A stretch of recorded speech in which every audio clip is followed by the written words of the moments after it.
Hi all, I'm Sham. I have Kishan with me. Hey Sham.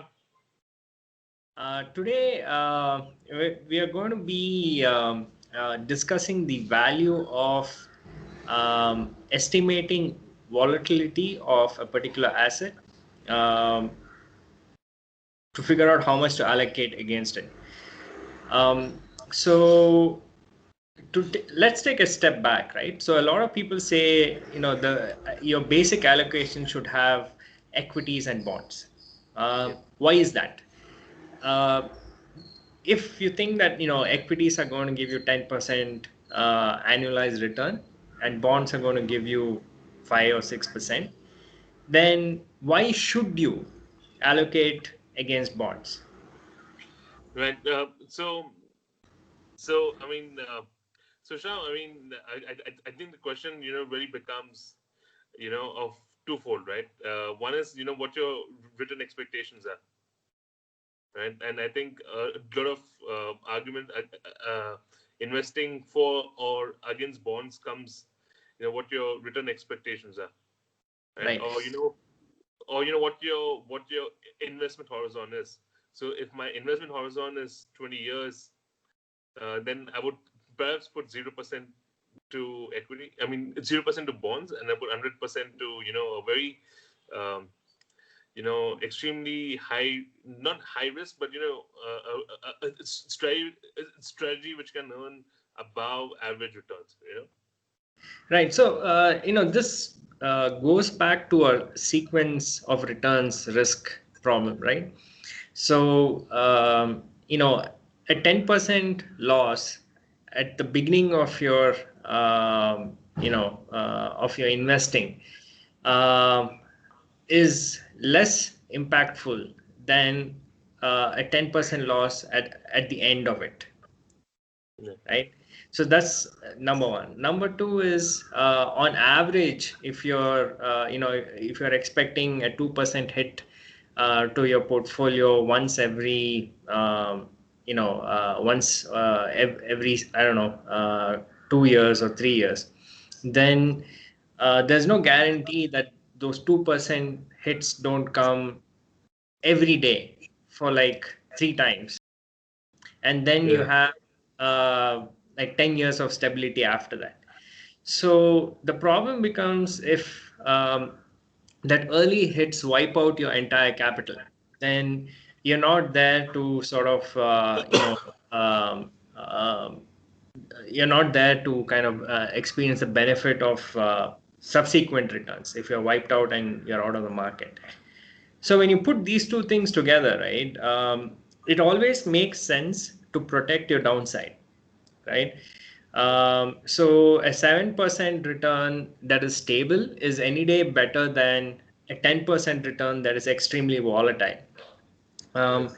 so, for example, everybody goes gaga over momentum strategies, but what they don't realize is momentum strategies are extremely volatile. And I'm just giving this as an example, right? It could be momentum, it could be any other strategy that has volatile returns. Now, supposing because of volatility, every year, say, you can either be up 5% or down 5%, for example. Yeah. Um, Now, the problem is, say, today you're looking at a portfolio that has given you 10% returns. When you go to withdraw it, right, there's no guarantee that on the day of your withdrawal, you will not see a, down 5% on that day, on that single day, Yeah. right? So, what is the what is the guarantee that on the day of withdrawal, your NAV is going to be an NAV, Yeah. right? So, so this is the problem. So you can have all the paper profits you need, you can boast, but ultimately, what are the profits that you can actually eat at the end of the day, right? So Yeah. this is always a problem with volatile strategies. So you said you would allocate 100% to equities, or maybe 100% to momentum because the expected returns are much higher. But the problem really is that volatility doesn't guarantee that CAGR that you calculate. Yeah. So that's a big risk. So that's why advisors say, you allocate towards bonds, irrespective of what your horizon is. You should always have a bond allocation that is, at least ramping towards 90% Yeah. of your portfolio to Yeah. ensure the stability of NAV. That's Right. basically what it is. I think But the I think pro- you know I think this point that that you bring up, right, reminds me of uh, perhaps the biggest like alternative, like in like investment fund in India, which is run by Avendus, you know, which was first run by Ambit, and like Avendus took it over, I think. Uh, so that fund basically, promises a return of 10 to 12%, or like that's a return objective, uh, and that's irrespective of the market direction, and that's basically, if you're an investor whose main objective is to preserve wealth, and I mean, earn a return just about inflation, consistently over a long period of time, and you're generally looking to make wealth rather just to let it grow at a steady rate, you'll be more concerned about limiting volatility than, like, achieving great returns, right? So right. I mean, so you talk about, like, limiting bond, I mean, the volatility. If you're an average investor, who doesn't have access to, you know um, hedging strategies, you would look at bonds, as the only, as perhaps the only option. Right. So here's the problem, right? So when investors or advisors say invest in bonds, what they're actually saying is allocate towards a low volatility asset, Yeah. right?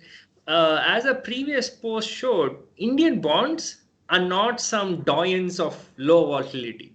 That's because we are, at the end of the day, an emerging market, and we are not a US market or a developed market, which whose bonds actually see a flight to safety bid at the time of crisis. So what happens to Indian bonds is when there is a crisis, Indian bonds also get sold off along with equities. There is no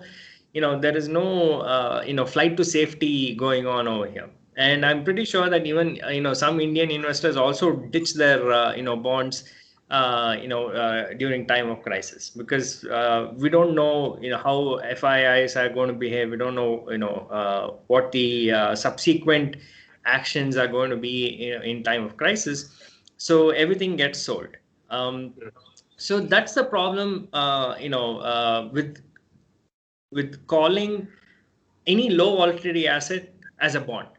So when US investors say, allocate 60-40, 60 to equity, 40 to bond, they are actually saying allocate that 40% to a low volatility asset. Yeah. And we have just taken it, you know, uh, as it is called, like, at its face value, and saying, okay, we'll also invest in bonds. But Indian bonds are, are nowhere, quantitatively similar to US bonds. Yeah. So just taking that formula and applying it here is idiotic. So don't Right. do that. So I think that's the big takeaway from the ginormous chart that I have But yeah, posted, as which is basically, the more volatile your asset, the less allocation you should have towards it if you need any semblance of predictable returns. Because a volatile asset, you're going to have like a wide distribution, so you don't know whether at the end of your investment horizon you're going to be making plus 30% or minus 20%, yeah. even though on average you will make 10%. But we don't lead an average life, right? So the roll of the die can land anywhere. So if you want any semblance of predictable returns, you should always scale your allocation based on volatility of those assets. So Yeah, that perhaps is the biggest takeaway from today's post. okay. Wouldn't you say that, just diversification, to, I mean, we spoke about even this last time, right? Like, we spoke about gold and and maybe other asset classes, so that you can, diversify your risk in terms of, where the source of risk and returns are. Unfortunately, for an average investor, maybe he can invest in gold, maybe he can invest in bonds, and then he has to invest in equities.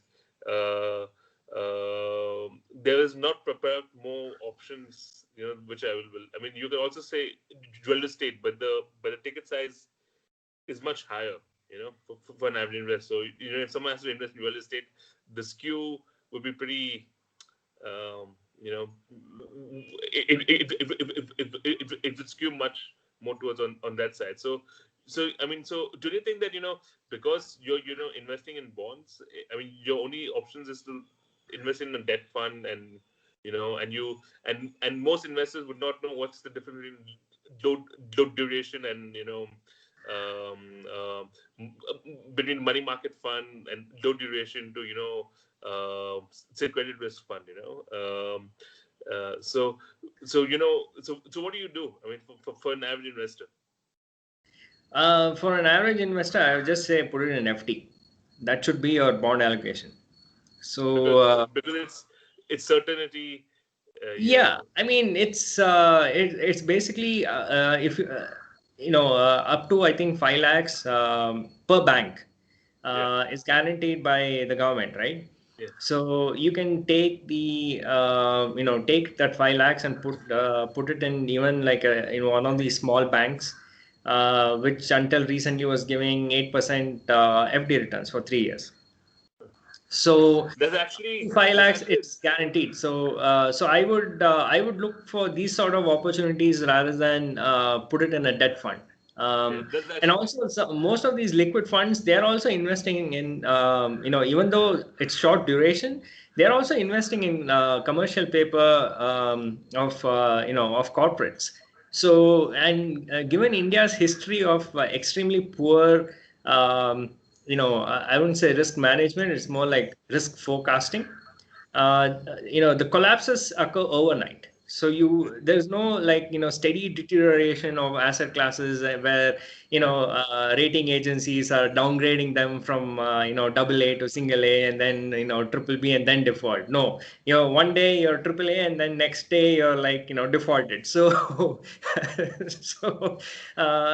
so depending on, these guys to kind of manage that for you is idiotic. I feel you either find these pockets of guaranteed returns and make that your bond allocation. That's it.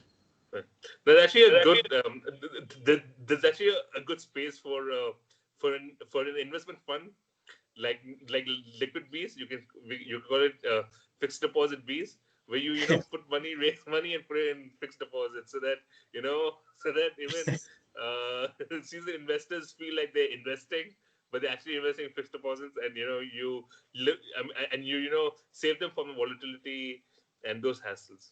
It's a Yeah, it's absolutely. a, somebody can actually launch a product like that, and it'll be wildly successful. Yeah, absolutely. So, and that's kind of ridiculous the way, the tiering has happened, right?